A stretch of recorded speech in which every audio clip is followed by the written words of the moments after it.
What you see here is not your average standing desk. It's the FlexiSpot E7 Plus Max motorized standing desk, and despite its modest setup, it's built with strength and performance in mind. What do I mean by that? Well, each of the four legs you see here has its own motor that's connected by a carbon steel frame, allowing it to lift up to 660 pounds of weight. It's kind of crazy.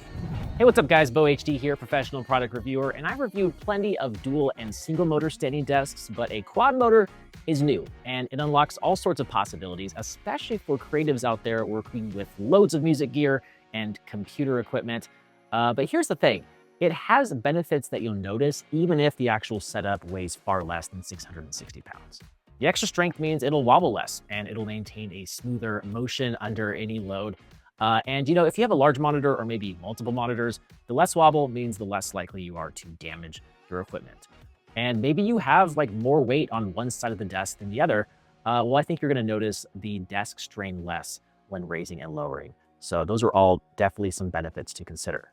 The other thing to consider is longevity, right? FlexiSpot says this desk is rated for 30,000 lift cycles or 16 years of daily use. It'll most likely last even longer too, with less weight that it has to raise and lower. So it's kind of over-engineered for peace of mind, I would say. So yeah, if you can't tell by now, the strength and performance is really the main selling point with the FlexiSpot E7 Plus Max, which FlexiSpot was kind enough to send over to test out. So shout out to FlexiSpot. I've really enjoyed testing their desks over the years because they continue to get better and better. I mentioned the quad motor design as being new to me, but they also added this magnetic cable management system. It's essentially a fabric-wrapped magnetic cover that magnetically clicks on to the underside of the desk, so you don't have to hassle with screws to keep all those cables in check. It's pretty sweet and way better than the metal tray that was there previously.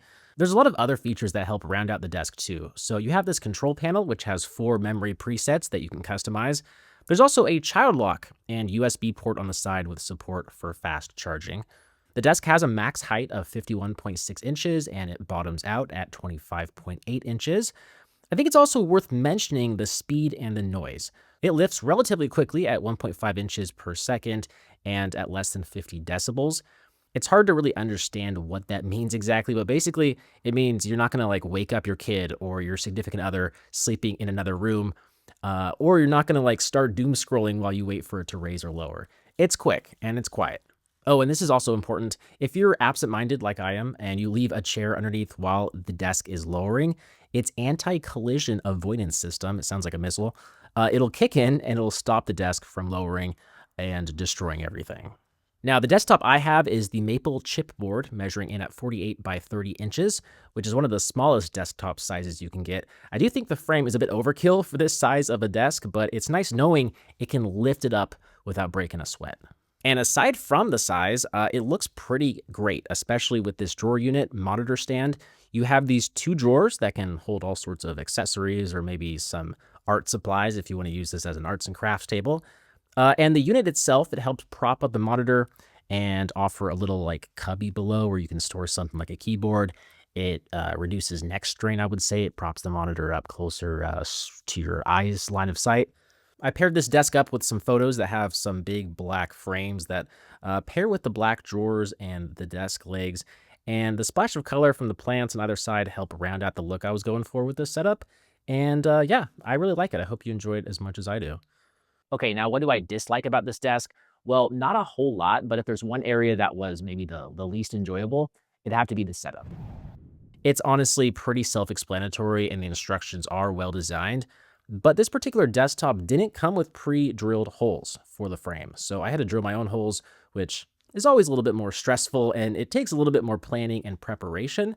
The included screws are short enough where they won't puncture through the other side of the desk, and they are self-piloting, so you don't have to drill into the desk and risk puncturing a hole through the other side, so that's all good. The drawer unit doesn't require any drilling either. It's more or less just plug and play with some cam locks. It's really quite simple and straightforward. All right, with that said, I really cannot recommend this desk enough if you have the budget for it, of course. It is more of an investment than some of the other options with less motors and less performance. But again, you're paying for longevity. It starts at $699 for the frame, and it goes up from there just depending on the desktop and the accessories you choose. This exact model will cost about $860 on sale, which is around the price of a modern-day flagship smartphone. However, It'll last much longer than a smartphone, thanks in part to FlexiSpot's pretty generous 15-year warranty. So do keep that in mind. Again, I'm really happy with how this turned out. If you want to learn more about the FlexiSpot E7 Plus Max motorized standing desk, check out the link down below in the description. Let me know if you have any comments, concerns, questions down below. With that said, I'm Bo HD. Thanks for watching. Hope you enjoyed this video, and I will see you right back here in the next one. See ya.